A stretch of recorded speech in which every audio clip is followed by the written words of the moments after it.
అయ్యగారికి అమ్మగారికి వందలు, పెద్ద అయ్యగారికి అమ్మగారికి వందలు, రాజుకి అత్తకి అమ్మకి ఇక్కడికి వచ్చిన అందరికీ ఉందండి. నాకు నీతిమంతుడి గురించి చెప్పమని వచ్చింది. దావీదు కుమారుడైన సొలొమోను రాజు కుమారుడు మనకి సామెతల గ్రంథం ద్వారా ఎంతో నేర్పించారండి.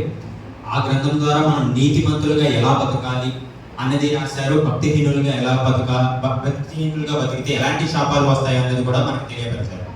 నేను కొన్ని విషయాలు ఏం చెప్పాలనుకుంటుంది ఏంటంటే, రీసెంట్గా నేను ఒక ఇంటర్వ్యూ చూశాను. అంటే బైబుల్లో మనకు కూడా చాలా మందికి డౌట్ ఉంటుంది. ఇప్పుడు పాత నిబంధన చదివేటప్పుడు నీతిమంతుల గురించి కూడా ఉంటుంది, కొన్ని భక్తిహీనుల గురించి ఉంటుంది, చెడు ఉంటుంది, మంచిగా ఉంటుంది. నేను రీసెంట్గా విన్న దాంట్లో ఒక అన్యజనుడు అడిగాడు క్వశ్చన్ ఏంటంటే, బైబుల్లో చాలా ఇది ఉంది కదా, చదవలేకపోతున్నారు, ప్రజలు ఎలా చదవమంటున్నారు అని రాశారు. కానీ దేవుడు మనకి ఏం చెప్పాలనుకుంటున్నాడు? నీతిమంతులుగా బతకడం వల్ల మనకు వచ్చే ఆశీర్వాదాల గురించి చెప్పాలి. భక్తిహీనులుగా బతికిన జీవితాల గురించి కూడా మనకు తెలియజేయాలని మనకి బైబిల్లో ఇచ్చారు. మనం రెండు చదవాలి. ఇక్కడ ఎక్కడ దేవుడి గురించి రాంగ్గా లేదు బైబిల్లో. మనకి ఏంటంటే భక్తిహీనులుగా ఉన్నాళ్ళు ఎవరు, వారి వల్ల వచ్చే శాపాలు మనకు తెలియాలి, మనం దాని వల్ల ధర్మశాస్త్రం ద్వారా మనం తెలుసుకోవాలని చెప్పి అందులో రాశారు. అలాగే ఆ విధంగా మనం ఆలోచించుకుంటే నీతిమంతులు అంటే ఎవరు? ధర్మశాస్త్రం బట్టి చూస్తే ధర్మశాస్త్రం వినిన వారు నీతిమంతులుగా కారు, కానీ ధర్మశాస్త్రం విని అనుసరించి ప్రవర్తించే వారే నీతిమంతులుగా ఎంచబడతారని మనకి రోమపత్రికలో రాసుంటారు. మనం వింటే అది నీతిమంతుల వైపం, మనం చూస్తే నీతిమంతుల వైపం, మనం విని ఆచరిస్తేనే, మన ధర్మశాస్త్రాన్ని బట్టి మనం నడిస్తేనే మనం నీతిమంతులుగా ఎంచబడతామని క్లియర్గా చెప్పారు. మనం వింటున్నాం, ఎన్నో సంవత్సరాల నుంచి ఇదే వింటున్నాం, చూస్తున్నాం. ఎన్నిసార్లు అయ్యగారు అంటున్నట్టు బైబిల్ కొత్త కొంటున్నామో పాత కొంటున్నా, ఎన్నో సంవత్సరాల నుంచి ఎన్నో బైబిల్ మారుస్తున్నాం. కానీ మన జీవితంలో నీతిమంతులుగా మారుతున్నామా లేదా, దాన్ని మనం అనుసరిస్తున్నామా లేదా అన్నది మనం ప్రశ్నించుకోవాలి.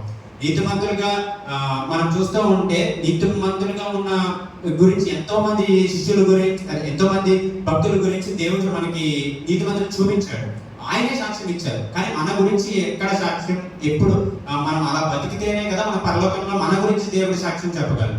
నీతిమంతుల గురించి ఆలోచిస్తే కొంతమంది భక్తుల గురించి ఎవరి గురించి చెప్పారో మనం ఒకసారి ఆలోచిస్తే, ఆదికాండంలో స్టార్టింగ్ లో ఉన్న హేబేలు గురించి ఇచ్చిన అర్పణ విషయంలో కూడా సాక్ష్యం పొందుకున్నాడు. ఏ విధంగా ఏదైతే మంచిది ఇవ్వాలి అన్నది ఆయనకి తెలుసో నీతిమంతుడిగా ఇచ్చాడు కాబట్టి ఆయన నీతిమంతుడిగా హేబేలు కూడా సాక్ష్యం పొందుకున్నాడు దేవుని ద్వారా.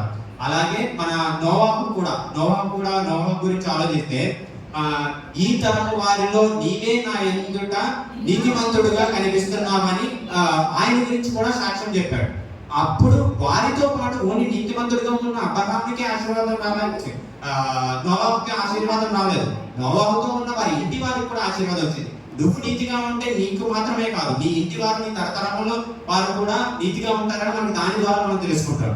నీతిమంతులు ఆ తరంలో అంటే అప్పుడు అంత పాపమే కనిపించింది దేవుడికి, ఎవ్వరు కనపడలేదు. కానీ అందులో నీతిమంతుడిగా నోవాహు మాత్రమే కనపడ్డాడు.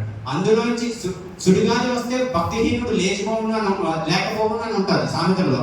కానీ అదే నీతిమంతుడి విషయంలో నిత్య కట్టడం వలె ఉండును అని ఉంటుంది. అంటే నువ్వు సుడిగాలి వచ్చినా, ఎంత తుఫాను, ఎంతో ప్రళయం వచ్చింది, కానీ నోవాహు చెప్పు చదవకుండా తను చెప్పిన విధంగా ఆ నోవాహు పడవలో నుంచి తనతో పాటు తన కుటుంబానికి కూడా ఆశీర్వాదం వచ్చింది. నీతిమంతుడు నివసించే స్థలము ఆశీర్వదించబడదు. అట్టి రీతిగానే ఆయన కూడా ఆశీర్వదించబడ్డాడు.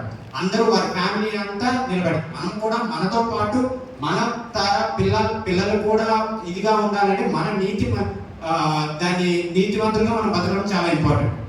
అట్టి రీతిగానే యోగు విషయంలో చూసుకుంటే, యోగు భూజు దేశంలో ఉన్న యథార్థవంతుడు, న్యాయవంతుడు, దేవుడి యందు భయభక్తులు కలిగి చెడుతనం విసర్జించిన వాడు అని క్లియర్గా రాస్తుంది. సో దేవుడు తన గురించి కూడా సాక్ష్యం చెప్పాడు. తనకి చాలా ఆస్తుంది, చాలా ఇదిగా ఉన్నాడు, కానీ సాతాను పరీక్షించాలని చూస్తాడు. దేవుడు కూడా దానికి అడ్డు చెప్పలేదు, పరీక్షించాడు. యోబు ఎంతో కష్టపడ్డాడు.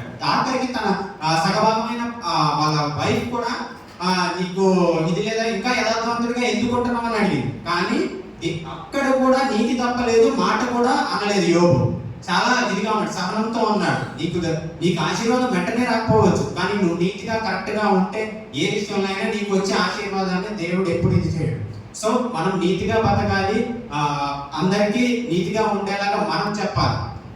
అంతేకాకుండా మనం అబ్రహాం విషయంలో కూడా అంతే, తన కొడుకు విషయంలో కూడా దేవుడు అడిగిన వెంటనే నీతిగా, అప్పటికీ సంతానం లేదు, ఎన్నో సంవత్సరాల తర్వాత సంతానం వచ్చింది, అయినా కూడా అబ్రహాంని అడగగానే కొడుకుని బలి అర్పణ ఇవ్వడానికి వచ్చాడు, ఎంతో నీతిగా బతికాడు. సో మనం నీతి విషయంలో మాత్రం ఎప్పుడూ తడబడకూడదు, ఎప్పుడూ తప్పు చేయకూడదు. మన ఉద్యోగాల్లో కానీ మన చదువులో కానీ ఎక్కడైనా మనం నీతిగా బతికితే మనతో పాటు మన తరతర